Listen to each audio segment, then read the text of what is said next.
India Gandhi தேசம், India அகிம்சை நாடு அப்படின்னு சொல்லிக்கிட்டு தொடர்ந்து 70 ஆண்டுகளுக்கு மேல சொல்லிக்கிட்டு இருக்கிற ஒரு கதை வந்து கட்டுக்கதை அப்படின்னு இன்னைக்கு அம்பலப்பட்டிருக்கு அப்படின்னு தான் சொல்லணும். ஏன் அப்படின்னா, தொடர்ச்சியா ஜனநாயக வழியில போராடுற யாரும் இளைஞர்களோ, மாணவர்களோ, மக்களோ யாருமே வந்து வன்முறையை ஏவுறது கிடையாது. ஆனா, காந்தி தேசம், காந்தியின் வழி வந்த நாடு இந்த நாடு அப்படின்னு சொல்லி ரெப்ரசன்ட் பண்ணி அரச நடத்துற இந்த அரசும், அரசு எந்திரமும் வந்து தொடர்ந்து போராட்டங்களின் மீது வன்முறையை செலுத்திக்கிட்டு தான் இருக்காங்க.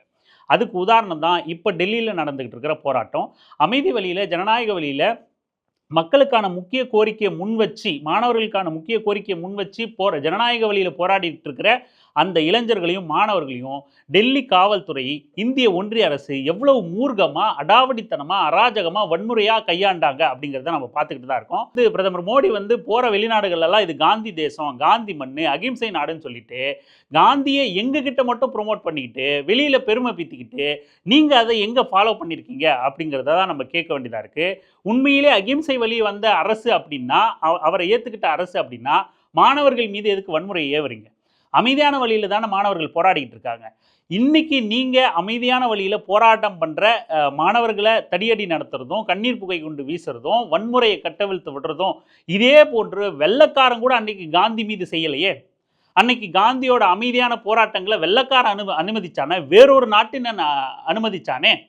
அன்னைக்கு இதே போல காந்தி மீது வன்முறையை கட்டவிழ்த்திருந்தா இன்னைக்கு நீங்க பெருமை பீத்துறது நடந்திருக்குமா? காந்தியோட உண்ணாவிரதத்தை இன்னைக்கு நீங்க சோனம் வாங்சுக்கோட உண்ணாவிரதத்தை அடக்கி ஒடுக்குற மாதிரியும், வலுக்கட்டாயமா தூக்கிட்டு போய் தனிமைப்படுத்தி சிறையில் அடைக்கிற மாதிரியும் அன்னைக்கு காந்தியோட போராட்டங்களை அப்படி செய்யலையே. வெளிநாட்டு இன்னொரு நாட்டை சேர்ந்தவன் இங்க ஆண்டுகிட்டு இருக்கும்போது கூட இழைக்கப்படாத அநீதியும், ஏவப்படாத வன்முறையும் தன்னோட நாட்டு மக்களால் தேர்ந்தெடுக்கப்பட்ட அரசே இன்னைக்கு செஞ்சுக்கிட்டு இருக்கு அப்படின்னா, இங்க ரொம்ப நாளா சொல்லிக்கிட்டு இருக்க கதை அப்படிங்கிறது வெறும் கட்டுக்கதை தான். இது காந்தி தேசம் கிடையாது, இது அகிம்சை தேசம் கிடையாது. ஒரு தேசம், ஒரு அரசு அப்படிங்கிறது எப்பவும் வன்முறையாக தான் நடக்கும் அப்படிங்கிறதுக்கு இது உதாரணம். அப்படின்னா ஏன் அப்படி இல்லைன்னா ஏன் நீங்க ஒரு அமைதியான ஜனநாயக போராட்டங்களை வன்முறை கொண்டு ஒடுக்குறீங்க? ரொம்ப பெரிய இந்த 70 ஆண்டுகளுக்கு மேலான கதை இன்னைக்கு அம்பலப்பட்டிருக்கு அப்படின்னு தான் சொல்லணும். கூடவே எல்லா ஜனநாயக சக்திகளும் போராடுறாங்க. இன்னைக்கு டெல்லி போராட்டத்தை ஒருங்கிணைச்சு ஆதரவு பண்ணி காங்கிரஸ் கட்சியும் போராடுது, வரவேற்கிறோம், ஆதரவு தருது, வரவேற்கிறோம். ஆனால் காங்கிரஸ் கட்சியோட ராகுல் காந்தி என்ன சொல்றாரு அப்படின்னா, அவரோட கோரிக்கையா என்ன கேட்கிறாரு, பிரதான கோரிக்கை அப்படின்னா, நாங்கள் பிரதமர் மன்னிப்பு கேட்கணும், கல்வி அமைச்சர் தர்மேந்திர பிரதான் பதவி விலகணும், இதுதான் எங்களோட முக்கிய கோரிக்கை அப்படிங்கிறாங்க. இந்த போராட்டத்தோட முக்கிய கரு அப்படிங்கிறது நீட் தேர்வு குளறுபடியும், அந்த நீட் தேர்வு வேண்டாங்கிறதும், நீட் தேர்வு ரத்து தான் இங்கே பிரதானமான கோரிக்கையாக இருக்கணும்.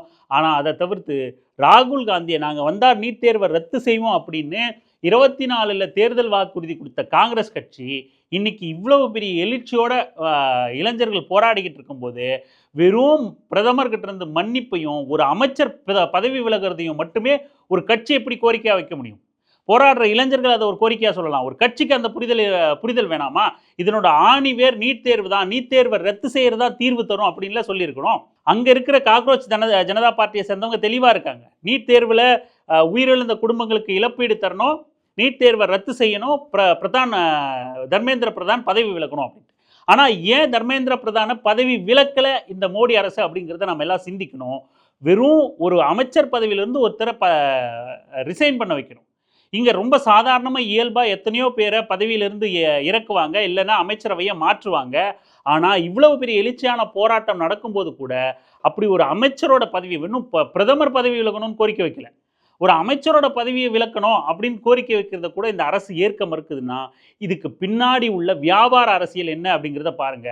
கிட்டத்தட்ட இந்திய ஒன்றிய அரசு 1,40,000 கோடி கல்விக்காக பட்ஜெட் தாக்கல் பண்ணுது.